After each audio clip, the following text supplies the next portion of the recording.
talk about space in relation to what is ordinarily called reincarnation, because this is one of the most fascinating applications of the sense that space constitutes something significant.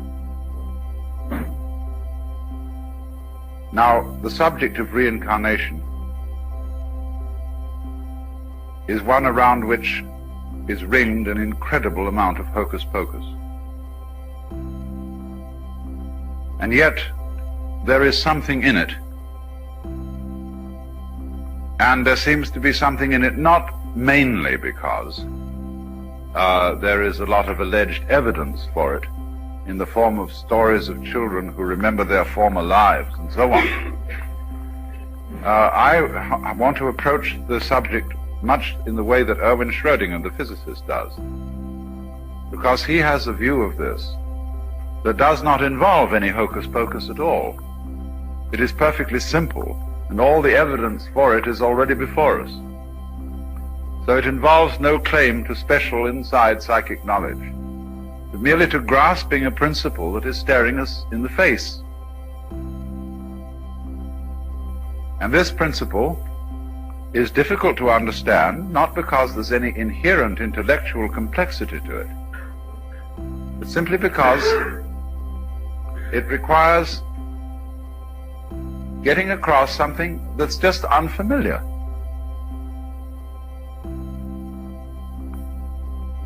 There is obviously some sort of analogy, which I've already drawn your attention to, between space and unconsciousness.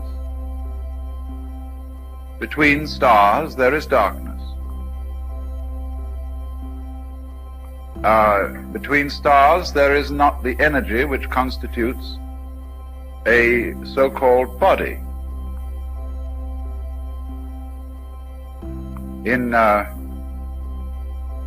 some modern physical theory that is purely hypothetical, not really tested, bodies in space are thought of as points at which space is intensified.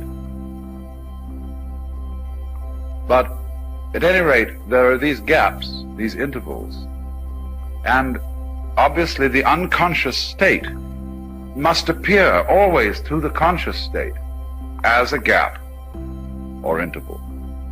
So when we go to sleep at night, we wake up in the morning almost instantly. In other words, there appears to have happened nothing except something quite vague between going to sleep and waking, unless you had dreams. And so you can conceive, or barely conceive, going to sleep but not waking up. Or the reverse of it, waking up without ever having gone to sleep, which appears to be the nearest we can imagine to death and birth respectively. To go to sleep and never wake up when we die. When we were born, to wake up, but not to remember ever having gone to sleep. And of course this bugs our imagination because it's inconceivable in terms of consciousness. People are afraid, some people are afraid, of the possibility of eternal annihilation. And I suppose one of the most eloquent expressions of that is John Betjeman's poem, Before the Anesthetic, where he would prefer rather even the dismal hells than that this I should cease to be.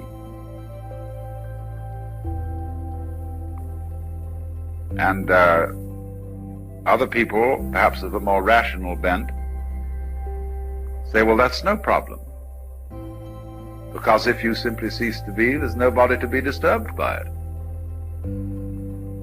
You can't experience not being there forever. And what most people do is they project upon the prospect of annihilation the imagination of being shut up in a dark prison, in, as it were, a super sensory deprivation chamber forever.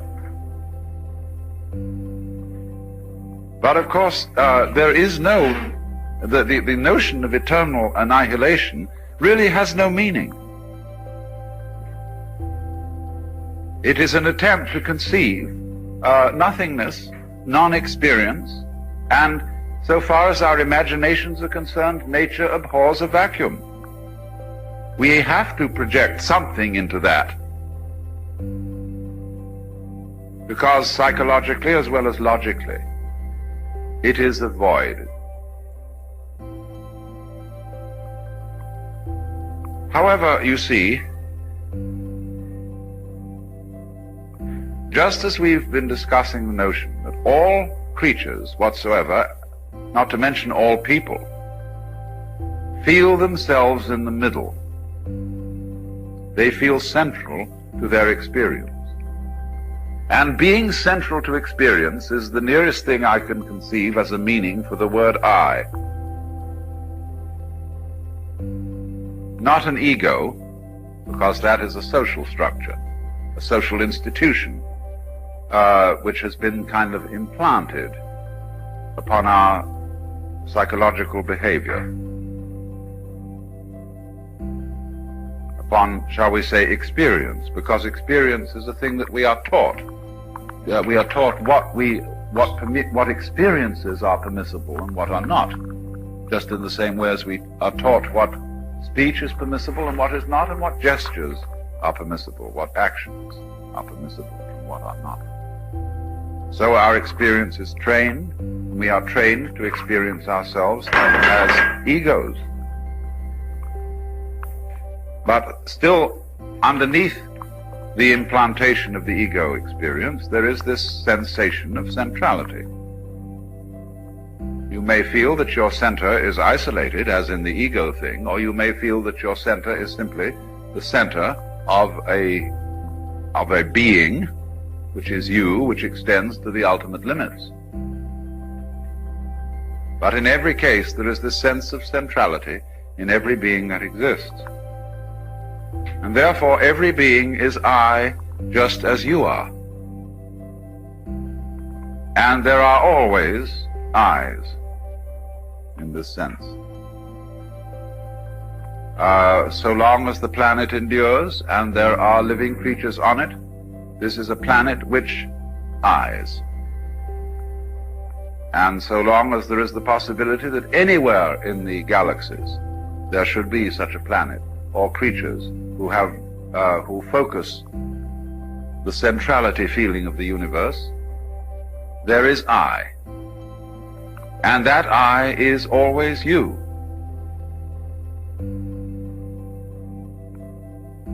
We know that when people die, other people are born after them. And that is all the evidence we need for the notion of a reincarnation. All. It could be explained in various ways, discussed in various ways, and elaborated. But fundamentally, people die, and then people are born. And that is only the simplest way of saying it, because people are born while others are living, and a whole collection of I centers can sit around in a ring in this room. And I would explain, according to my feeling, that we are all a cycle of reincarnation sitting round here in a circle. Because reincarnation is the reincarnation of I. If you want it to be the reincarnation of a particular I,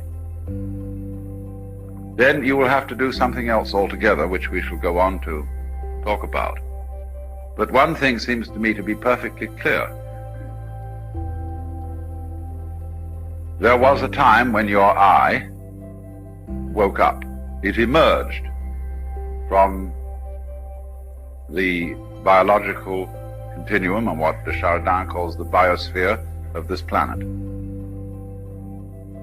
And you don't remember having been here before, at least not in the ordinary way. That is as surprising and as inconceivable an event as ceasing to be and without any apparent prospect of being again.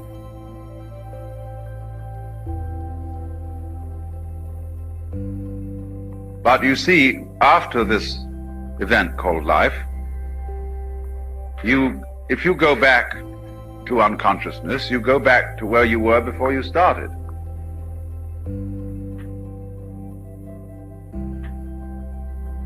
And since there can't be any experience of non-experience, obviously, any next I that comes up, and all, in fact, next I's that come up, are you. Only since I is an experience of centrality, you don't experience yourself as multi-centered. You experience yourself as a particular center.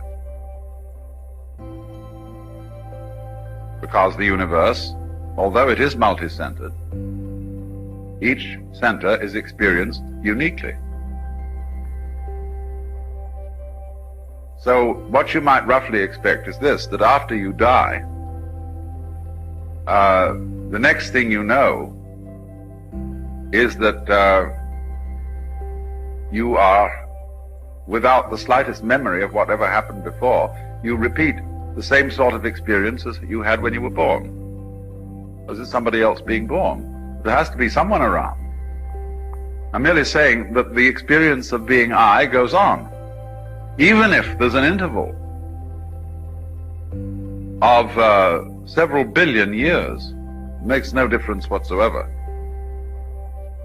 I mean, supposing the human race was wiped off the planet, and it took that much time for it to reappear, or any living creature, that would make no difference to this phenomenon. So, let me repeat, since there is no possibility of a non-experience, there are always experiences coming up, and each one of them is you. Because that's its I. Now, I know there's a difficulty in this, because it arises from the fact that we identify I with ego, and part of ego is a memory system. You know who you are in the sense that you remember who you are. You identify yourself with a series of events that you remember, and these are like strung out in a line. They're like a certain tune. And therefore you identify yourself with that tune. So we repeat ourselves. We have consistent characters, just in the same way as a tune is always constructed to repeat itself in a certain way with variations, so that we recognize the tune and the name of the piece by hearing even one part of it. So here is a tune, see, that is being played, and it is attached to a center called I. Only the I is much more than this particular tune, this particular series of memories.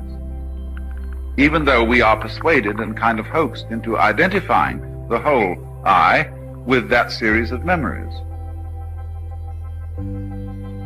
But you know, supposing somebody plays a Chopin etude, and then he stops. Then later on, somebody else plays it. Is it the same tune? Why, in one sense, yes. In another sense, no. So, it is possible, isn't it, that even though your tune was wiped out because the memory system goes with death, the same sort of tune can be played again. and with its characteristic themes, and that will be, in another sense, you, in a more particular sense than the you of centrality. In Buddhism, there has never been the idea that rebirth or reincarnation involves the transmigration of a specific soul, because all schools of Buddhism are agreed on the idea that the individual self or soul is an illusion, in Maya.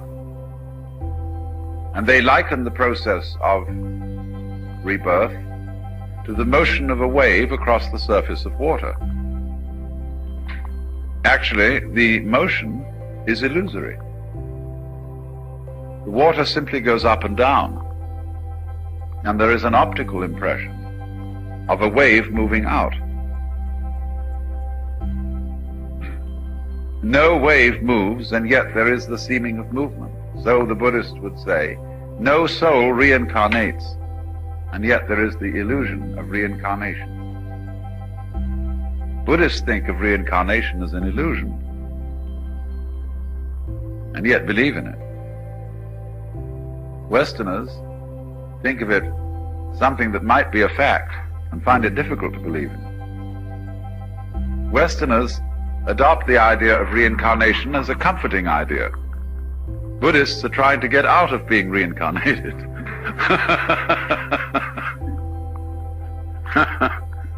It's very funny.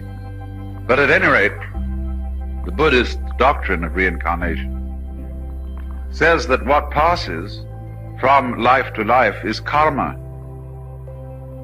is doing, action. That's what karma means. Process. And that's something like wave. Not soul, not entity. That doesn't pass.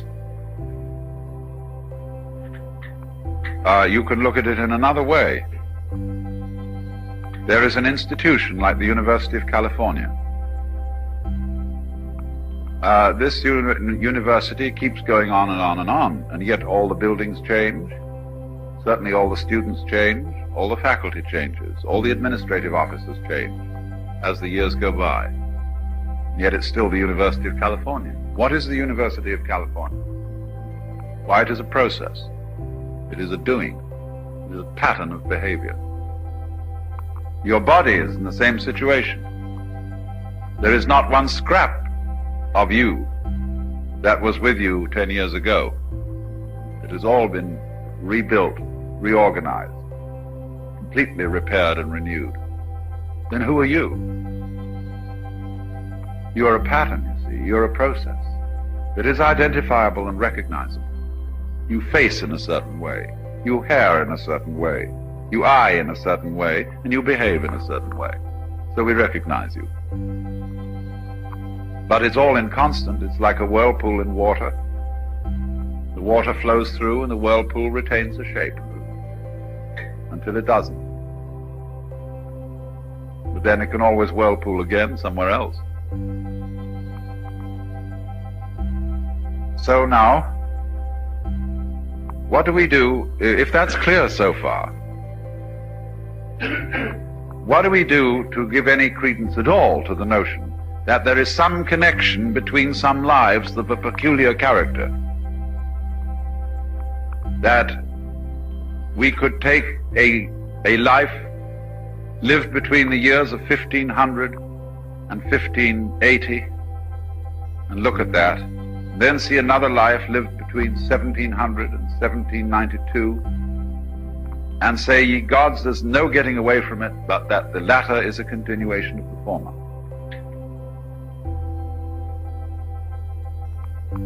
Now, how could you do that? Well, very simply. Let us consider that we are looking at an enormous number of biographies scattered over a very great period of years. But to visualize them, we've got to think of them as different colored spots.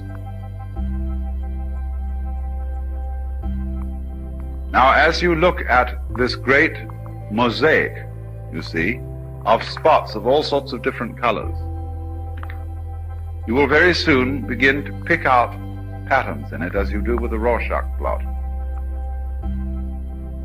And you will see continuities running across. And you will therefore have projected a particular, even personal, reincarnation pattern running between these different biographies. It is highly conceivable that one of these blots may at a certain point lead you into there may be a stream of blots that you associate as being a stream, and then at a certain point they divide, and two lines proceed from it.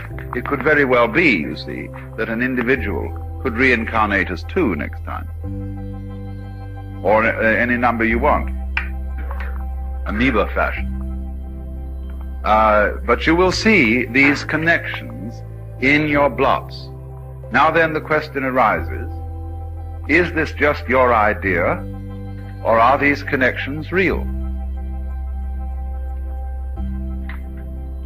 In order to answer that one, all we have to do is to look at some sort of pattern formation that we find not in the situation that we find a Rorschach blot, but say we are examining the structure of a muscle. We've sliced a muscle and are looking at it carefully with microscopes and things. What do we find? We find that muscle is an enormous conglomeration of cells, but that these cells have patterns in them. Or at any rate, we notice certain areas of their behavior where they seem to constitute tubes. But what is the difference between the tubes one sees in a cross-section of muscle and the pictures or forms one sees in a Rorschach blot? Just get down to it. What is the difference? You might say there would be a large variation of individual opinion as to the nature of the Rorschach blot patterns, and less division of opinion about how one should interpret muscle patterns. But is that alone enough to establish a significant difference between the two situations? Especially when you get down to the micro level, where more and more the molecules or cells or whatever are distant from each other. You say, isn't it really remarkable that at a certain level of magnification we see this as a huge distribution